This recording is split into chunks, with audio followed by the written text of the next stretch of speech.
আজকের topic rheumatoid arthritis.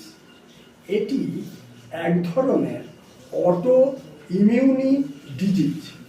এই রোগটা প্রথম ধরা পড়ে আঙুলের গাঁটগুলো ফোলা, ব্যথা, তারপর রিস্ট জয়েন্টটা ফুলে যায় এবং হাড়গুলো ডিফর্মিটি হয়ে আঙুলগুলো এবং রিস্ট জয়েন্ট বেঁকে যায়।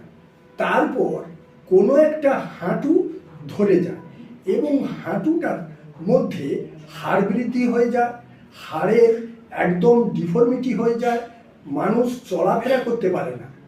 এই অসুখটা বেশিরভাগ মেয়েদের ক্ষেত্রে হয়।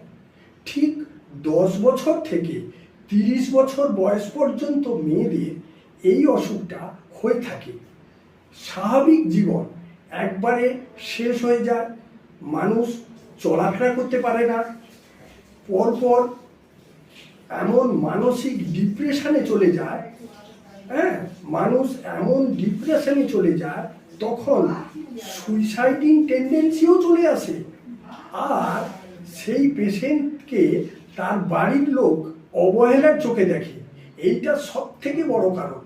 আমরা ছেলেরা আমাদের ছেলেদের কোনো অসুখ হলে বাড়ির সবাই খুব যত্নে রাখে, কিন্তু কোনো একটা মহিলা পেশেন্টের এই অসুখ হয়ে গেলে সে যখন কিছুই করতে পারে না, তার প্রতি সবার ভালোবাসা নষ্ট হয়ে যায় আর সেই মেয়েটা খুব অসহায়ের মধ্যে জীবন কাটায়। এবং আরেকটা কথা বলি এই অসুখটা কিভাবে ধরা পড়ে, কি টেস্ট করতে হয়।